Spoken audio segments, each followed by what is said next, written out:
So today we're going to continue to solve systems, but we're going to do so by another method. And the method we're going to use today is addition and subtraction. And really the only time you do this is when the problem's set up in such a way that you're allowed to do it. Looking at this equation here, we notice that I have 3x plus 4y is equal to 7 and 3x minus 4y is equal to 8. Now, algebra tells us that whatever we do to one side, we can do to another. And I want you to take a look at these two problems in that 7 is equivalent to 3x plus 4. Now, that means if I know 7 equals 3x plus 4, instead of saying 3x plus 4, I could say 7 if I wanted to, but we typically don't. But notice, if I wanted to take and add the top equation to the bottom equation, that would be like adding 7 to both sides of the bottom equation. And if I did that, notice what would happen. Let's just say I add these up. I get 7 plus 8 is 15. Now again, keep in mind, I'm adding 7 to both sides. Even though this doesn't look like 7, we know it's equal to 7, so it is 7. When I add these terms together, I have 6x. And notice my y terms go away. So what I now have is I have one equation with one unknown.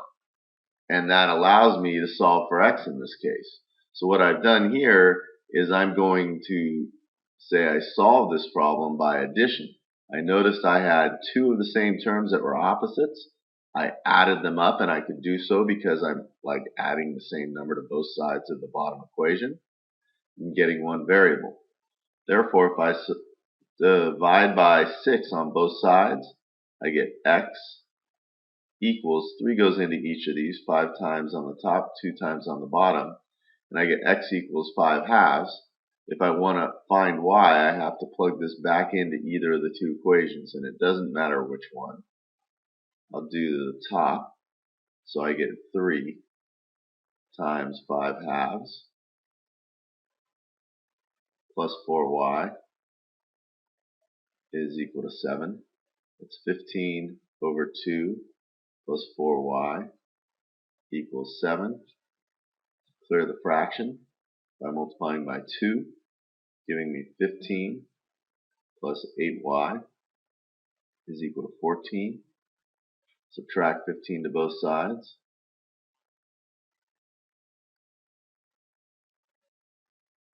Get 8y equals negative 1, and y equals negative 1/8.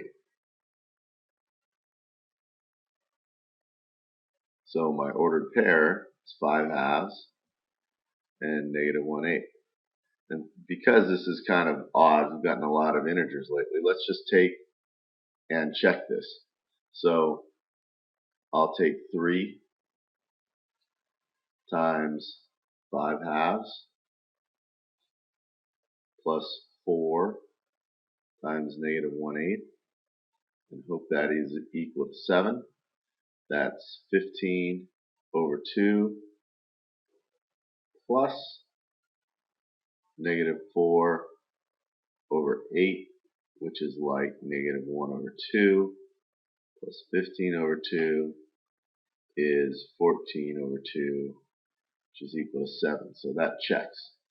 On the second equation, I've got 3 times 5 over 2 minus 4 times negative 1 over 8. That's supposed to equal 8. 15 over 2 minus times, or negative times a negative is a positive, and that's 4/8. So that's 1/2, which is 16 over 2 or 8. So that checks.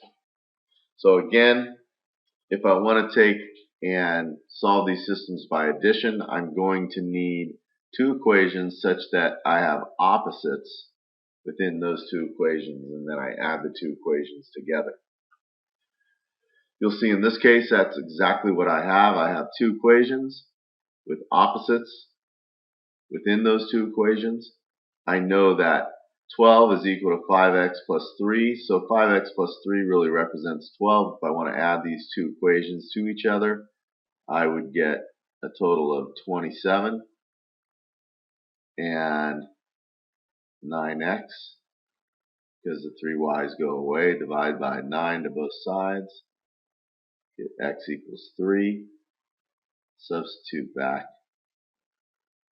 5 times 3, which is my x value, plus 3y is 12. It's 15 plus 3y is equal to 12. Subtract 15 to both sides, get 3y equals negative 3, and divide by 3. Y is equal to negative 1. Thus, the ordered pair xy is going to equal 3, negative 1. Now, in this problem, you'll notice I don't have opposites. They're exactly the same. So rather than add 8 to both sides, I'm going to take and subtract one equation from another. So in this case, I know 6 is equal to 3x plus 2y. If I were to subtract 6 to both sides, my problem would still be equivalent. So what I'll do is I'll take and subtract the bottom from the top. I have 1x minus 3x. 1 minus 3 is negative 2x. 2y minus 2y is 0. And 8 minus 6 is 2. So now I divide both sides by negative 2. And x is equal to negative 1. Again, I'll have to substitute. Negative 1 plus 2y is equal to 8. Add 1 to both sides. 2y is equal to 9, and divide by 2. Y is equal to 9 halves, so I have an ordered pair of 1 and 9 halves as my solution. You'll notice again, I have the same term in one equation as I do in the other. I'll take once again and subtract the bottom equation from the top. 12 minus 12 goes to 0. Negative 9 minus 7 is negative 16. Y. And when I subtract these guys, I get 32. Divide by negative 16 to both sides. Y is equal to negative 2. Make my substitution once again, and I'll say 12x minus 9 times negative 2 is equal to 114. Got 12x plus 18 is equal to 114. Subtract 18 to both sides. End up with 96 is equal to 12x. Divide by 12 in each case. Get x is equal to 8. So 8, negative 2 is my ordered pair solution. So another word problem. I have the sum of two numbers is 57. Well, I don't know my two numbers and they're not necessarily related, so I'll call them x and y. And their difference is 7, which means when I subtract the two, I get 7. And I need to find the two numbers. Notice I have opposites in this case. I can straight add these up. The 2x is equal to 64. So x is equal to, after I divide by 2, 32. Need to find my y. I have 32 plus y equals 57. Subtract 32 from both sides. End up with 25. So I have 32 and 25 as my ordered pair solution. You'll notice that they add to 57. and they subtract the 7, so I'm good to go.